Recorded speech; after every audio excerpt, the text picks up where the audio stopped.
mendapatkan hak sosial sipol atau bersalahnya.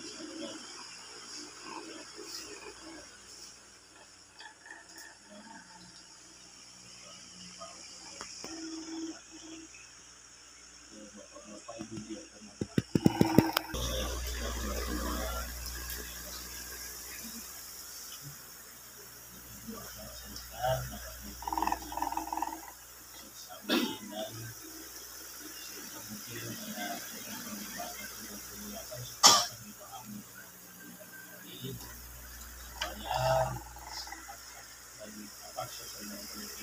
utamanya bagi kaum kaum bisa diakomodasi dan bisa dilaksanakan. Terima kasih. Assalamualaikum warahmatullahi wabarakatuh. Nah, ini sebenarnya udah yang dari ketua KKH sebagai pelaksana. Karena ini ada untuk kita berdiskusi terkait dengan apa sih menjadi kondisi sosial Indonesia khususnya dengan kelompok rentan. Kelompok rentan itu yang kita kan sudah paham ya, kelompok rentan itu perempuan, sebuah kepala keluarga, anak, disabilitas, lansia, ya, masyarakat miskin. Nah, itu semua adalah kelompok rentan. Kita mau tahu bagaimana kondisi, bagaimana untuk apakah ada persoalan-persoalan yang dialami oleh masyarakat kita, khususnya di tetangga kita, ada mendengarkan ataukah ada hubungan sosial itu misalnya dari PKH, dari Admindu, kemudian pelayanan ternyata kalau ada masalah-masalah di tingkat masyarakat yang kita lihat. Nah, pengharapan kita bahwa ini kan sudah ada di-SK-kan oleh sosial. Nah, itu yang perlu kita lihat bagaimana aktivitas mereka, apakah sudah melakukan kerja-kerja di dalam melakukan pendampingan terhadap penanganan kebutuhan masyarakat rentan. Nah, juga kita sudah melalui kerjasama itu bahwa pemerintah desa juga sudah melakukan kerjasama dengan Admindu, khususnya pemerintah daerah terkait dengan tuntas Admindu di tingkat desa. Ini sebenarnya adalah untuk kita mendekatkan akses layanan khususnya dalam hal mendapatkan Admindu, karena itu menjadi persoalan di awal-awal bahwa menjadi persoalan di tingkat desa adalah biasanya kelompok Admindu. Bahkan kalau pergi mendampingi kasus biasanya lama prosesnya untuk mendapatkan itu. Nah, dari proses ini program inklusi bersama dengan pemerintah daerah di desa Budiman itu. Nah, juga kita mau tahu apakah ini semua apakah sudah selesai semua untuk pengurusannya. Nah, itu juga kita mau tahu apakah penanganan setelah ini bagaimana, apakah itu berlanjut atau tidak lagi bahwa berhenti sampai di situ penanganannya. Nah, pengharapan kita ini untuk aktivitas ini terselesaikan dan didampingi oleh pendamping perlindungan sosial yang sudah diserahkan bupati dan oleh KIDK.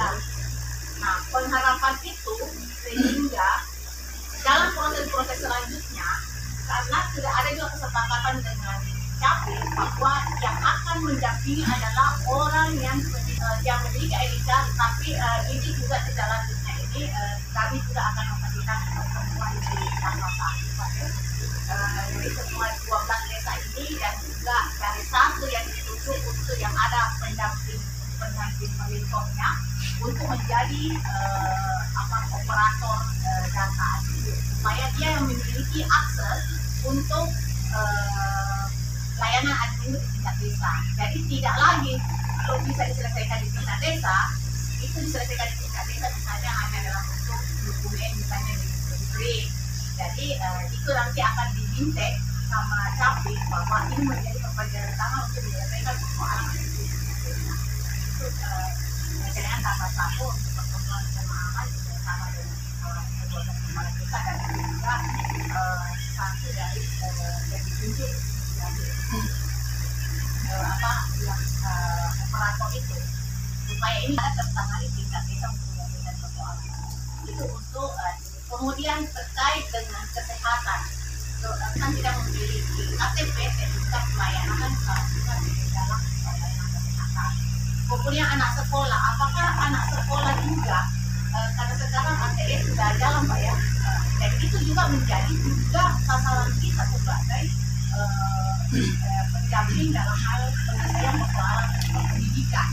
Dengan inklusi adalah berbicara terkait dengan adanya perubahan di tingkat yang tidak ada, misalnya ada masalah dengan data, misalnya ada perubahan terkait dengan akses mendekatkan akses layanan pendidikan terhadap masyarakat rentan.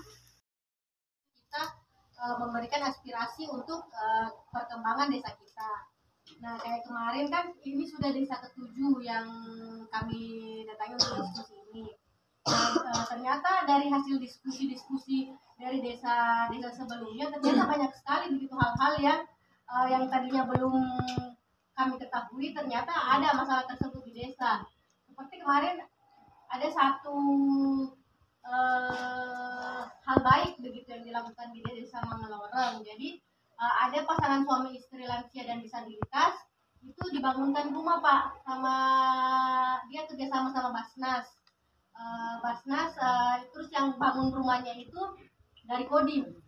Jadi yang Kodimnya juga tidak dibayar, tukang-tukang yang kerja itu tentara Kodim yang secara sukarela. Terus desa yang menyiapkan makanan untuk si tukang ini. Jadi itu berawal dari keresahan masyarakat yang jadi lansia dan disabilitas suami istri ini keluarganya sudah tidak mau pusing begitu Pak, sudah tidak peduli begitu sama dua orang ini.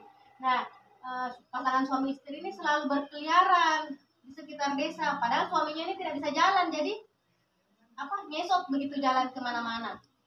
Jadi kan otomatis kan desa juga kalau misalnya ada yang ketemu di jalan kan pasti dibilang pada kepala desanya itu tidak ada kerjanya, kenapa warganya bisa ada jalan-jalan begitu. Nah, mulai dari situ dia komunikasilah sama Basnas, bagaimana kalau dia dibangunkan rumah, karena selama ini dia juga tinggalnya di terpal begitu, kayak terpal gitu, tidak punya rumah. Saya sekarang rumahnya itu sudah mau selesai, jadi nanti tapi dia masih punya PR nih si desa Mangeloreng, karena istri si bapak yang disabilitas ini tidak mau diam di rumah, siapkan makan sama desanya, karena kan sudah lansia, jadi kasihan begitu. Jadi harapannya kan sudah tinggal saya di rumah begitu, nanti diurus segala kebutuhannya, nanti diurus. Tapi si ibu-ibunya ini istrinya selalu mau pergi. Orang biasa ketemu sama ini pasti bapak-bapak pakai sarung, ngesot di pinggir jalan. Jadi kan orang juga yang apalagi kalau bukan desa orang begini begitu yang bisa kita gali lagi di desa supaya kita bisa sama-sama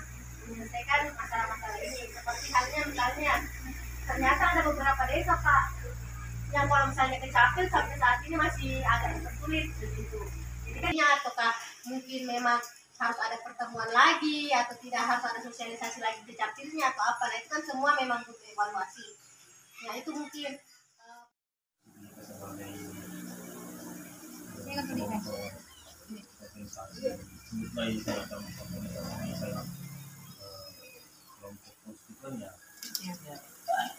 jadi mungkin ada beberapa permasalahan mungkin yang bisa kita follow up nanti ke depan seperti apa kolaborasinya. Di sini saya catat yang pertama itu terkait dengan persoalan pendidikan di masyarakat ini. Sedikit saya cerita bahwa beberapa anak di desa itu mengalami namanya keterbelakangan mental, sehingga masyarakat itu masih tahunya seperti itu bahwa jangan disekolah. Kami mengalami kesulitan di sana terkait dengan sosialisasinya. Yang pertama, kedua terkait dengan penerapan kurikulum merdeka sekarang itu mengharuskan kami di sekolah itu semua guru harus menerapkan namanya pembelajaran berbasis inklusi dan berdiferensiasi. Terkait dengan pembelajaran berbasis inklusi ini di sekolah itu belum memiliki guru yang memang di kader dalam tanda kutip untuk bagaimana menteknisi siswa-siswa yang memang berbasis inklusi ini. Jadi mungkin nanti kami perlu dari teman-teman pendamping ini bagaimana memfasilitasi dan sekolah untuk nanti ada guru yang kali-kali dilatih terkait dengan bagaimana mengajarkan teknik dapat pelajaran institusi tersebut. Termasuk mungkin saya, kebetulan saya juga mengambil satu pembelajaran karena saya ikut PPG, saya mengambil pembelajaran terkait itu. Saya masih belum banyak itu belum pertama. Kemudian yang kedua, saya dengan anak putus sekolah di tahun 2023 kali itu ada beberapa anak putus sekolah di desa ini dengan berbagai macam alasan, pertama karena berkumpul di pabrik susu tidak ada apa-apa banyak, mamanya pergi kerja.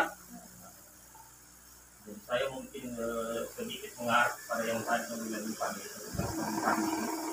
Saya rasa ada unsurnya seperti itu tadi. Bukan dia yang berbohong ini, tapi mungkin karena bapaknya selalu pulang tengah malam, sehingga kebanyakan anak yang kecil sampai tadi kita paling tinggi saja ini dan itu tidak terlalu dewasa, sehingga itu tadi menimbulkan mungkin seperti puber dan sebagainya tanpa pengawasan.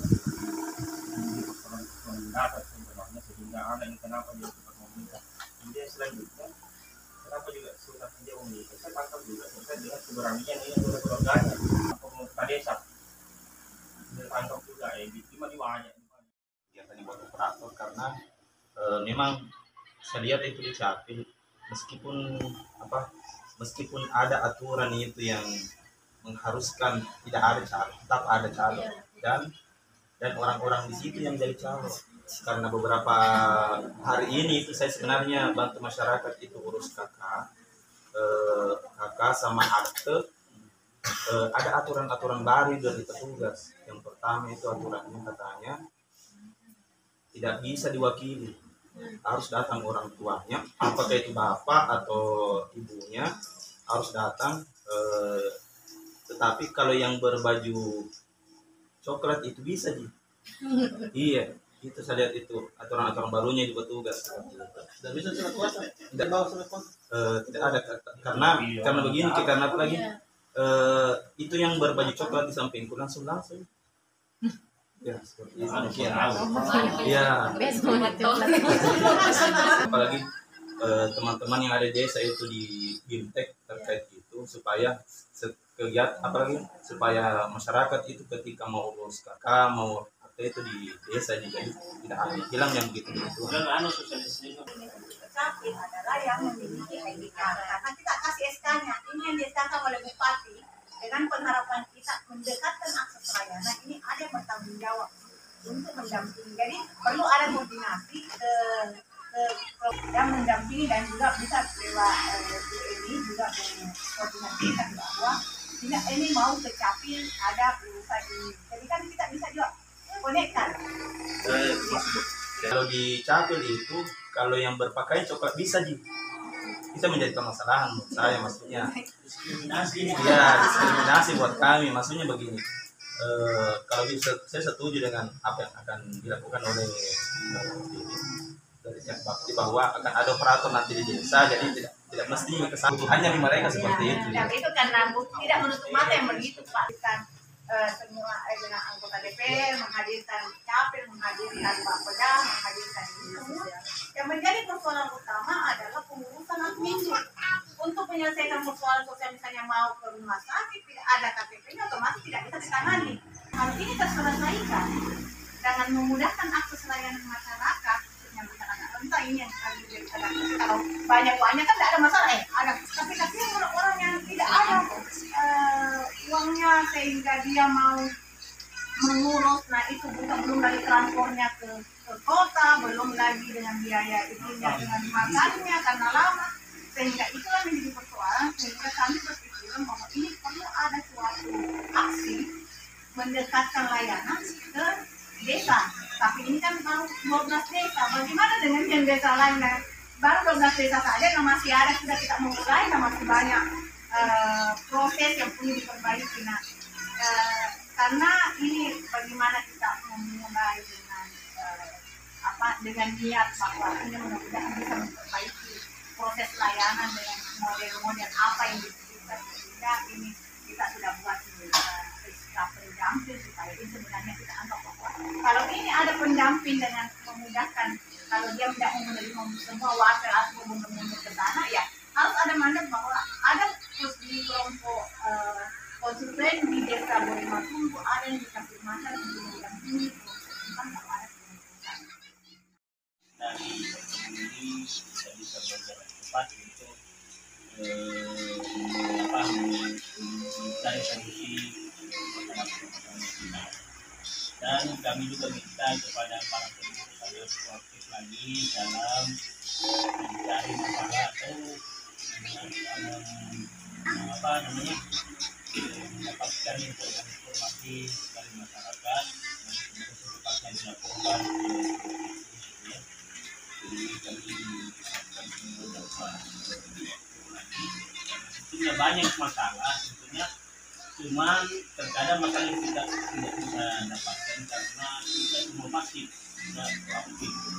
Makanya saya kira sekarang kita harus lebih aktif lagi untuk menggali informasi tentang masalah yang ada di masyarakat. Mungkin itu yang dapat saya sampaikan, dan dengan mengucapkan alhamdulillah pertemuan pada hari ini kami tutup secara Assalamualaikum warahmatullahi wabarakatuh.